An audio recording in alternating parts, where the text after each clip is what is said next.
4월을 주신 하나님을 찬양합니다. 또 예배 자리에 함께하신 여러분들 주의 이름으로 또 사랑하고 또 환영합니다. 정말 4월에는 코로나19가 또 잠잠해져서 마스크를 벗고 웃는 그러한 또 얼굴을 보고 또 우리의 모든 예배가 회복되기를 주의 이름으로 간절히 소망해 봅니다. 코로나19로 인하여 가정에서 모였던 온라인 예배가 점차 모이는 예배로 되고 있지만 아직은 좀 더 시간이 필요한 것 같습니다. 개신교는 부활절을 앞둔 한 주간을 고난 주간으로 지킵니다. 총회 임원회에서도 총회장 목사님은 교인들이 모이지 않는 상태에서 영상으로 부활절 예배를 드려야 하느냐, 또 모이더라도 전체 교인이 모이기는 어렵다고 했습니다. 그래서 교단 차원에서 이 부활주일을 5월달로 옮기자는 그러한 의견도 있었지만 4월 12일로 하되 교회 형편에 따라 예배 일정을 조정하도록 결정했습니다. 따라서 우리 교회도 그렇게 해야 될 것 같습니다. 저 개인적인 생각은 또 와우리교회와 잘 협력해서 와우리교회도 4월 말 정도에 부활절 예배를 드린다고 하니까 저희도 4월 말 정도에 부활절 예배를 드릴까 이렇게 준비하고 있습니다. 많은 교회가 4월 12일 부활주일을 기점으로 해서 예배를 회복시키려고 했는데 아직까지는 좀 더 무리가 있는 것 같습니다. 사랑하는 우리 교회 성도님들 주의 이름을 사랑하고 축복합니다. 오늘은 종려 주일입니다.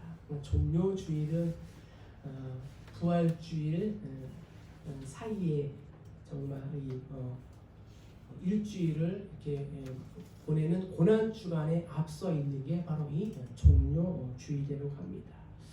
이 기간 예수님께서 당하신 고난의 의미를 묵상하며 경건하게 보내는 그러한 시간입니다. 코로나19가 전 세계를 강타하고 있습니다. 지난주에 전 세계적으로 확진자가 100만 명이 넘었다고 합니다. 이번 고난 주간은 정말 성도들에게 정말 예수님의 고난을 묵상하는 그러한 고난 주간이 될 것 같습니다. 예수님 당시 로마는 두 번째 황제인 티베리우스가 다스리고 있었고, 유대는 로마로부터 임명을 받은 분봉왕인 헤롯이 다스리고 있었습니다. 이러한 통치자가 있었음에도 불구하고 유대인들은 새로운 왕을 기대했습니다. 장로님 기도하신 대로 공평과 또 정의를 약속할 수 있는 그러한 왕, 또 정치, 경제, 또 사회적으로 해방시킬 수 있는 그러한 왕을 기다리고 있었습니다. 구약성경 예레미야에 보면은 때가 이르리니 내가 다윗에게 한 의로운 가지를 일으킬 것이라. 그가 왕이 되어 지혜롭게 행사하며 세상에서 공평과 정의를 행할 것이라 라는 말씀이 구약성경에 예언이 되어 있기 때문에 이스라엘 백성들은 공평과 정의를 실현할 수 있는 그러한 왕을 기다리고 있었습니다. 오늘 말씀을 준비하면서 이 종료주를 맞이하면서 어떤 말씀을 또 준비할까, 어떻게 또 말씀을 또 이렇게 제목을 정할까 했습니다. 그래서 주가 쓰시겠다 이 말씀을 정했다가 이제 좀 몇 번 수정을 하고 좀 새롭게 좀 정해보자. 그래서 이 종료주일에 만난 사람들이라는 제목으로 한번 피착을 해봤는 그런 시간을 갖도록 해보겠습니다. 자, 그럼 우리 먼저 성경 29절과 30절을 우리 천천히 다 같이 한번 읽어보겠습니다. 자, 시작. 감람원이라 불리는 산 쪽에 있는 벳바게와 베다니에 가까이 가셨을 때에 제자 중 둘을 보내시며 이르시되 너희는 맞은편 마을로 가라. 그리로 들어가면 아직 아무도 타보지 않은 나귀 새끼가 매어 있는 것을 보리니 풀어 끌고 오라. 구약 스가랴에도 보면은 이러한 말씀이 있습니다. 시온에 따라 크게 기뻐할지어다. 예루살렘에 따라 즐거이 부를지어다. 보라, 내 왕이 내게 임하시나니 그는 공의로우시며 구원을 베푸시며 겸손하여서 나귀를 타시나니 나귀의 작은 것 곧 나귀 새끼니라 라는 말씀이 기록되어 있습니다. 본문의 이 감람산 또 감람원이라고 불리는데요. 이 감람산은 예루살렘 동쪽에 있습니다. 이곳에는 잡히시기 전날 밤 기도하셨던 겟세마네 동산이 이곳에 있고요. 또 이곳에서 예수님이 승천하셨습니다. 그래서 많은 사람들은 죽으면 이곳에 묻히기를 원했고 지금도 이 감람산에 무덤이 상당히 많이 있습니다. 또 감람산에는 예수님의 행적을 기념하는 장소가 있어서 성지순례시 반드시 가야 하는 코스 중에 하나가 바로 이 감람산입니다. 또한 본문의 이 베다니는 예수님께서 이 마르다와 마리아의 오빠인 나사로를 살리신 곳이 바로 또 이 베다니인 것입니다. 예수님 감람산 근처에 도착하셔서 제자들을 맞은편 마을로 보내십니다. 그리고 아무도 타보지 않은 나귀 새끼가 매어 있는 것을 보면 주인에게 말해서 주가 쓰시겠다 하면서 끌고 오라고 말씀하십니다. 그리고 만약에 누가 왜 이렇게 하느냐라고 묻는다면 주가 쓰시겠다, 주가 사용하시겠다라고 대답하라 말씀하셨습니다. 제자들이 가보니 정말 나귀 새끼가 있었습니다. 주인은 주가 쓰시겠다는 이 제자들의 말에 즉시 이 나귀를 내어줍니다. 예수님은 나귀를 타시고 사람들의 환호와 또한 찬송을 받으며 예루살렘 성 안으로 들어가시게 됩니다. 고대 세계에서는 왕이 행차할 때, 특별히 전쟁에서 승리하고 돌아올 때 왕은 우람한 말을 타고 위풍당당하게 들어옵니다. 그리고 그 권위 때문에 누구도 그 앞에서 감히 고개도 들 수 없고 다가갈 수도 없습니다. 예수님의 모습은 어떠했을까요? 예수님도 나귀를 타시고 사람들의 열광적인 환호 속에 예루살렘으로 들어오십니다. 그러나 예수님의 경우는 겸손한, 아니 초라한 왕의 행차였습니다. 한번 생각해 보십시오. 나귀 새끼를 탄 왕이 어떻게 권위적이며 어떻게 강압적일까요? 나귀 새끼를 타고서는 전쟁을 할 수가 없습니다. 나귀 새끼는 다리가 짧아서 우러러 볼 필요도 없습니다. 누구든지 다가가서 만질 수 있고 눈 높이를 맞출 수가 있습니다. 동네에 또 마을에 새로운 무언가가 나타나면 언제나 호기심을 가지고 스스럼 없이 따라다니는 존재들이 있습니다. 누굴까요? 아이들입니다. 제 기억에도 어린 시절 동네에 그때는 좀 방역하는 그러한 차들이 많이 다닌 것 같아요. 그래서 방역하는 소독차가 오면은 그 차 꽁무니를 쫓아다니면서 또 소리 지르고 그 연기를 또 마신 적도 있는 것 같습니다. 아마 예수님 시대에도 그랬던 것 같습니다. 예수님이 타신 나귀는 아직 아무도 태워보지 않은 그러한 어린 나귀였습니다. 건장한 석인을 태운 그 모습이 얼마나 우스꽝스러웠을까요? 뒤뚱뒤뚱하고 또 서툴고 떨어질까봐 또 불안하고 왕의 행렬과는 전혀 어울리지 않았지만 예수님은 겸손한 왕으로 또 평화의 왕으로 남녀노소 또 빈부귀천 지위고하를 막론하고 누구나 쉽게 친근하게 다가갈 수 있는 그러한 분이셨습니다. 그래서 예수님은 나는 마음이 온유하고 겸손하니 나의 멍에를 메고 내게 와 배우라 이렇게 말씀하셔요.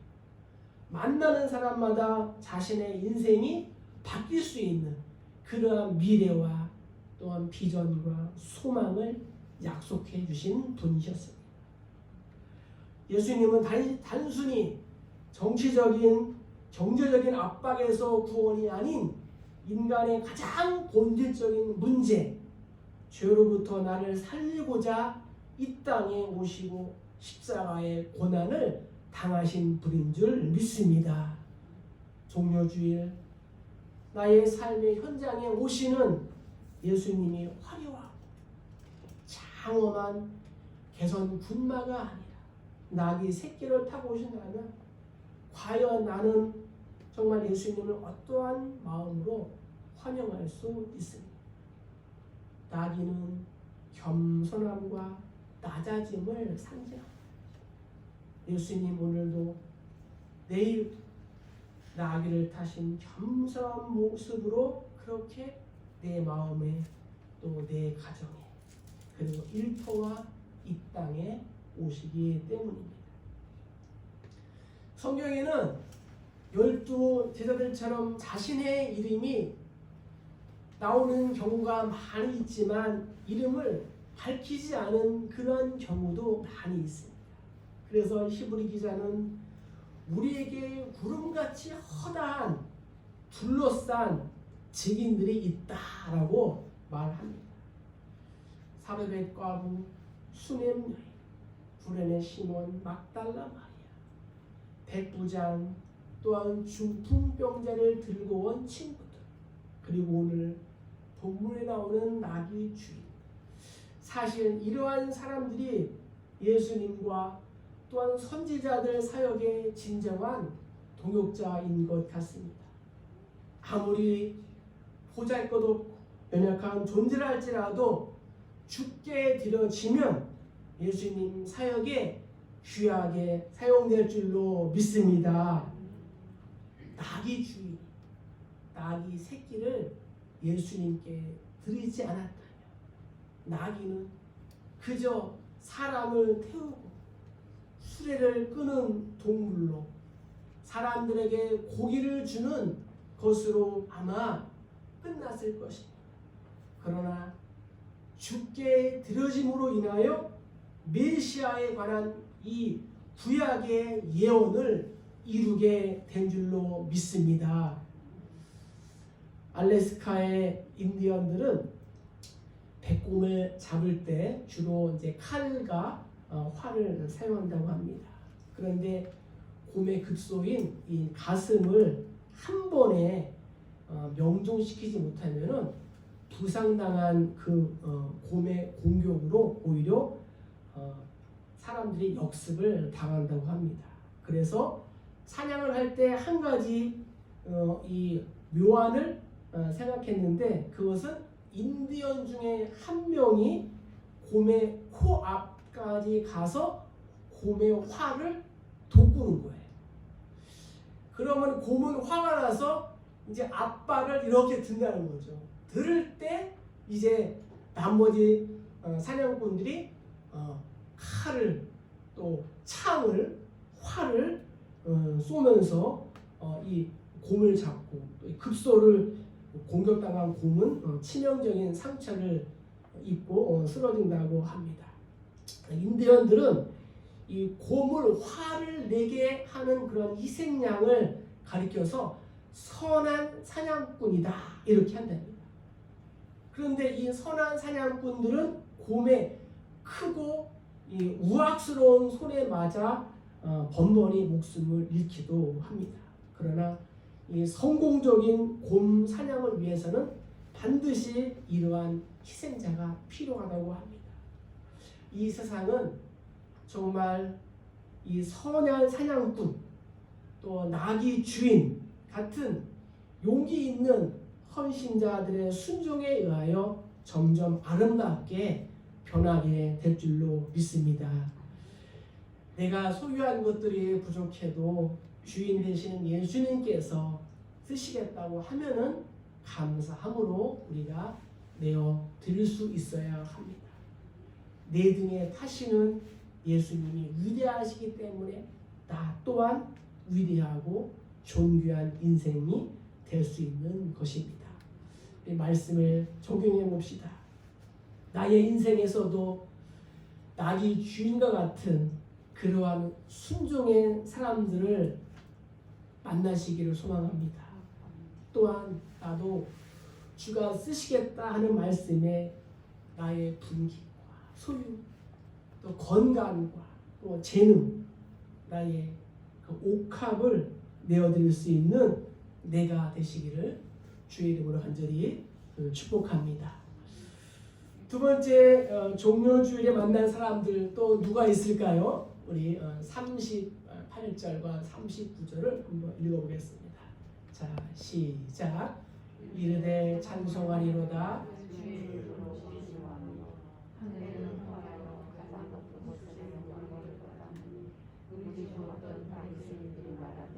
선생이여 당신의 제자들을 책망하소서. 아거늘. 아멘.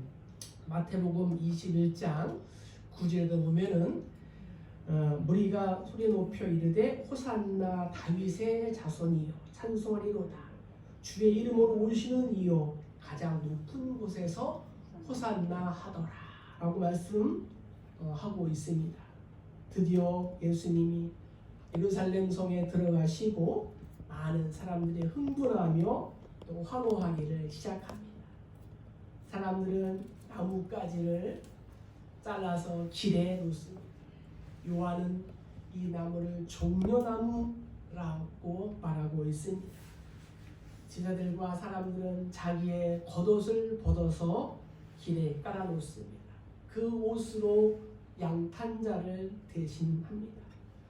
고대 오랜 간습으로 땅에 옷과 나뭇가지와 이 꽃을 깔아놓는 것은 왕에 대한 존경심의 표현이었습니다.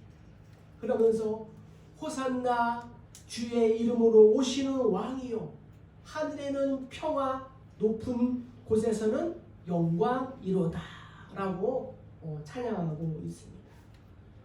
호산나의 뜻은 우리를 구원하소서. 마치 할렐루야와 같은 단어로 이 6월절 축제 기간에 기쁨과 환호를 표현하는 그러한 말입니다. 사람들도 예수님이 그렇게 자신들이 바랬던 구원자 또한 이 메시아로 인정했음을 우리는 성경을 통하여 볼 수가 있습니다. 성경을 보면 성도들이 하나님을 찬양하고 충성하고 높이면 하나님을 모르는 이방 사람들도 하나님의 권위를 존중하며 또 하나님을 찬양하는 경우가 종종 있습니다. 다니엘은 바벨론에 포로였으나 하나님께 기도하고 생명의 위협 속에서도 자신의 신앙의 절개를 지켰습니다. 그 결과 느부갓네살 왕도 하나님을 찬양하며 하나님을 경외하기 시작했다라고 성경이 기록되고 있습니다. 초대교회 성도들도 하나님을 열심히 섬기고 구제와 선행을 한 결과 교회가 사람들에게 칭찬을 받게 되었습니다. 예수를 믿는 무리들이 더 왕성해졌다라고 사도행전은 기록하고 있습니다. 그런데 여기서 또 다른 부류의 사람들이 등장하고 있습니다. 누굽니까? 바리새인들이었습니다. 그들의 반응은 달랐습니다.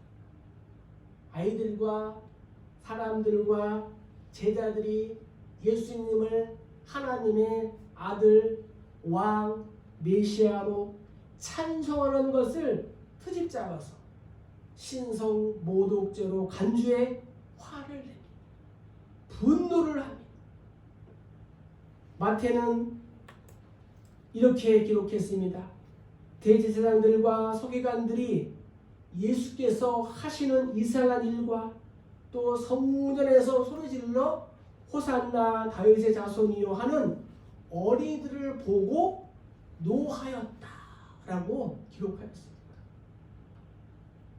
사람들은 예수님을 주의 이름으로 오시는 왕으로 맞이하고 고백했지만 바리새인들은 예수님을 선생이라 낮추어 부르며 사람들을 대신 책망해 주기를 요구합니다.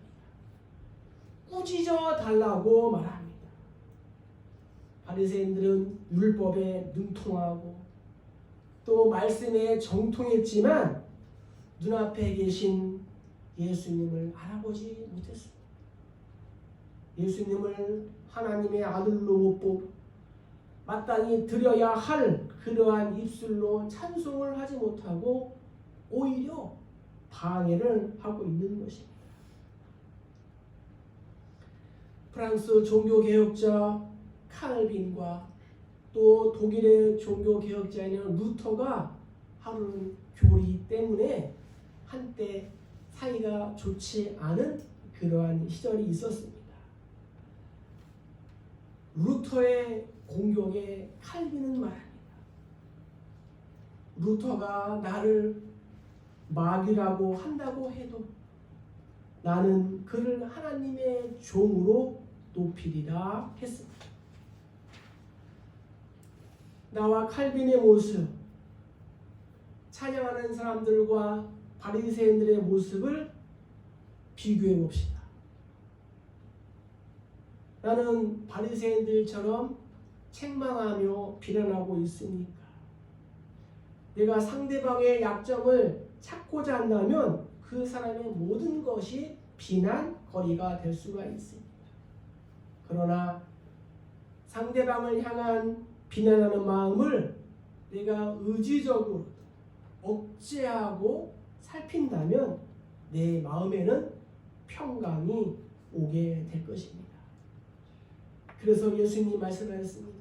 이같이 너희 빛이 사람 앞에 비치게 하여 그들로 너희 착한 행실을 보고 하늘에 계신 너희 아버지께 영광을 돌리게 하라 라고 말씀해 주셨습니다. 코로나19로 인하여 모이는 예배도 어렵고 사실 전도도 어려운 것 같습니다. 그럼에도 나름대로 우리 교회가 선한 일을 하고 있는 거예요. 주중에 수질 개선제인 EM도 진열해 놓고 또 유아용 마스크도 진열해 놓고 또 비타민도 이렇게 진열해 놓고 있습니다. 치과에 오고 가시는 분들이 또 한두 개씩 또 가져가시고 사람을 만날 수 없으니까 이렇게라도 우리가 교회가 이때 또 조용하게 또 이렇게 선한 일을 하는 것이 정말 하나님과 또 교회에 큰 유익이 있는 것 같습니다. 바리새인들처럼 나는 예수님의 사역의 방해꾼일까요? 아니면 하나님 나라의 조력자입니까? 눈앞에 계신 예수님을 우리가 알아보지 못하고 분노하는 그러한 현대판 바리새인이 혹시 내가 아닐까? 오늘 말씀을 통하여 우리 삶 가운데 또 나에게 적용을 한번 해보는 거예요. 예수님은 나에게 승리보다는 인내, 높아짐보다는 낮아짐, 영광보다는 겸손을, 이익보다는 손해를, 복수보다는 용서를, 평안보다는 고난을, 누림보다는 섬김을, 부요보다는 청빈을 요구하십니다. 예수님의 제자여 성도라고 불리는 내가 먼저 예수님을 찬양하고 경외하고 높이는 생활을 한다면 주님의 교회와 또한 주님의 이름이 세상에서 높임을 받게 될 줄로 믿습니다. 말씀을 적용해 봅시다. 나는 예수님의 사역에 어떻게 협력하고 있습니까? 낙이 주인처럼 들임으로, 아니면 바리새인들처럼 분노함으로, 또한 서운함으로 대하고 있지 않습니까? 마지막으로 이 바리새인들을 향한 예수님의 그러한 반응이 이제 40절에 기록되어 있습니다. 우리 40절을 다 같이 한번 읽어보겠습니다. 자, 시작. 대답하여 이르시되 내가 너희에게 말하노니 만일 이 사람들이 심심하면 너희들이 소리 지르리라 하시니라. 아멘. 이사야 55장에 보면은 너희는 기쁨으로 나아가며 평안히 인도함을 받을 것이요 산들과 언덕들이 너희 앞에서 노래를 바라고 들의 모든 나무가 손뼉을 칠 것이며 기록하고 있고요. 하박국은 담에서 돌이 부르짖고 집에서 들보가 응답하리라. 무슨 말이에요? 너희들이 찬양하지 않으면은 담벼락에 있는 돌들이 부르짖고 집에 있는 이 들보가 찬양으로 응답하리라. 예수님은 자신의 권위를 거부하고 사람들의 침묵을 방해하는 바리새인들을 향하여 정면으로 도전하십니다. 사람들이 침묵하면 이 돌들이 소리를 지를 것이다. 예수님의 예루살렘 입성은 백성들이 기뻐하는 일이고 천사들이 기뻐하는 일이며, 더 나아가서 하나님이 가장 기뻐하시는 구속의 사역을 이루시는 일인 줄 믿습니다. 그러므로 모든 피조물들이 찬양을 해야 마땅한 것입니다. 오늘날도 성도들이 역시도 예수님을 위하여 증거할 때 고통스러운 압력에 직면하게 됩니다. 지금 이 상황이 우리에게 고통스러운 압력으로 다가오는 현실입니다. 그러나 우리가 예수님을 하나님의 진정한 메시아로 인정하고 사랑한다면 주를 위하여 소리를 쳐야 할 줄로 믿습니다. 영국의 한 목회자가 폭풍우 심하게 치는 주일날 밤 교회를 갔는데 교인이 한 30명밖에 모이지 않았습니다. 낙심하며 원망 반, 애원 반 하는 섞인 목소리로 하나님께, 하나님 교인이 가득 차게 해주세요 라고 기도했어요. 그날 밤 꿈을 꾸었는데 꿈에서 교회에 가보니 교회 안에 교인이 정말 꽉 찬 거예요. 자신의 기도가 응답되는 거죠. 마침 찬양대가 피아노 반주에 맞춰서 찬송을 부르고 있었습니다. 그런데 찬송 소리는 들리지 않고 단지 초등학생 소녀의 찬송 소리만 들렸습니다.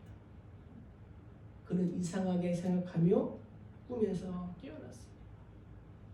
그리고 생각했습니다. 교회 안에 사람이 많으면 뭐하나? 벙어리 찬송, 형식적인 예배는 필요가 없구나 라는 것을 깨달았습니다. 성도의 삶에 있어서 중요한 사실 중에 하나는 어떻게 하면 우리가 사탄 마귀를 이길 수 있을까 하는 것입니다. 문제 해결은 간단합니다. 우리가 찬송을 부를 때에 사탄 마귀가 떠나가게 될 줄로 믿습니다. 하나님께서 여호사밧에게 언제 승리를 주셨습니까? 노래와 찬송이 시작될 때에 여호와께서 복병을 두어 유다를 치러 온 암몬 자손과 모압 자손과 세일산 주민을 치게 하심으로 그들이 패하였다라고 성경은 기록하고 있습니다. 바울과 실라가 찬양하며 기도할 때 감문이 열리고 저들을 묶었던 그러한 엄청난 쇠 사슬이 풀어진 줄로 믿습니다. 다윗은 고백합니다. 여호와 우리 주여, 주의 이름이 온 땅에 어찌 그리 아름다운지요. 주의 영광을 하늘 위에 두셨나이다. 주의 이름에는 사단 마귀의 권세를 격파하는 무너뜨리는 그러한 능력이 있습니다. 예수의 이름은 세상의 소망이요, 예수의 이름은 천국의 기쁨일세. 우리의 입술의 찬양으로 원수인 사탄 마귀의 진을 파하고 승리하는 우리 모두가 되기를 주의 이름으로 축복합니다. 이제 말씀을 마칩니다. 여러분도 잘 아시는 영화일 겁니다. 제임스 카메론 감독의 영화 타이타닉, 역대 최대 수상작인 벤 허와 타이 기록을 세웠습니다. 배가 침몰하고 있다는 비명과 엄청난 혼란 속에서 남자들은 어린아이와 부녀자들을 먼저 구명정에 태웁니다. 승객 수의 3분의 1도 안 되는 구명정에 서로 타려고 아우성을 칩니다.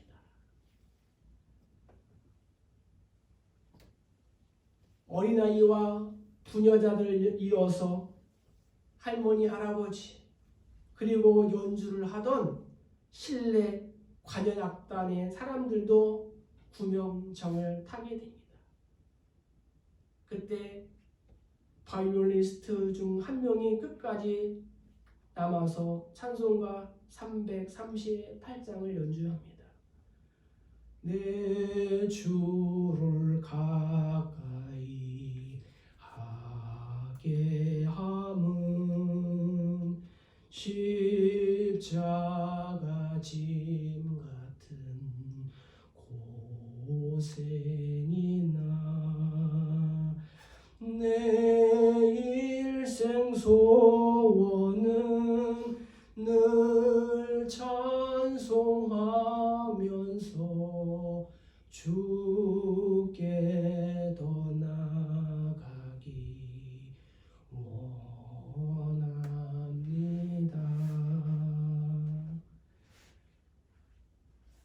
살려고 도망치던 연주자들이 한 명씩 다시 돌아와 함께 연주를 합니다. 마지막 순간까지 자신들의 본분을 지킵니다. 그리고 그들의 모습은 배와 함께 깊은 바다 속으로 사라져 가게 됩니다. 죽음의 위기 상황 속에서 그들의 사명인 찬양을 했고, 구명정을 통하여 빠져나가지 못한 사람들이, 그들은 자신의 위치에서 배의 키를 잡고 두 노 부부는 서로 안고 손을 잡고 마지막을 보냈습니다. 이사야는 고백합니다. 그가 찔림은 우리의 허물 때문이요, 그가 상함은 우리의 죄악 때문이라. 그가 징계를 받음으로 우리가 평화를 누리고 그가 채찍에 맞음으로 나는 나음을 입었도다. 한 주간 동안 대한예수교 장로회 총회 합동 교단에서 고난주간 특별 새벽 기도를 합니다. 제가 게시판에 붙여놨습니다. 거기 보시고 새벽 5시에 컴퓨터라든가 뭐 이렇게 또 스마트폰으로 들어가시면은 내일은 오륜교회 김은호 목사님이고 이제 소광성 목사님, 송태희 목사님 그렇게 해서 월요일부터 토요일까지 5시에 설교 듣고 기도할 수 있습니다. 각자 있는 그런 자리에서 우리 교회는 연약하신 분들이 많기 때문에 아마 어려울 거예요. 그럼에도 불구하고 5시에 시간 되시는 분들 들어가서 함께 기도하고 예배드리고 또 금식할 수 있습니다. 말씀을 적용해 봅시다. 종료주일 그리고 고난주간 나는 어떠한 마음으로 찬양하고 또 내가 무엇을 기대하며 예배하고 있습니까? 내 탐욕을 위해서 기도하고 내 욕망을 위하여 찬양하며 예배하고 있지 않습니까? 그럼에도 불구하고 날 사랑하시는 주님의 사랑으로 인해서 우리는 오늘도 내일도 살아갈 수 있는 것입니다. 주님을 따라 고난과 십자가의 길로 걸어가기를 다짐하는 또 고백하는 그런 한 주가 되기를 소망합니다.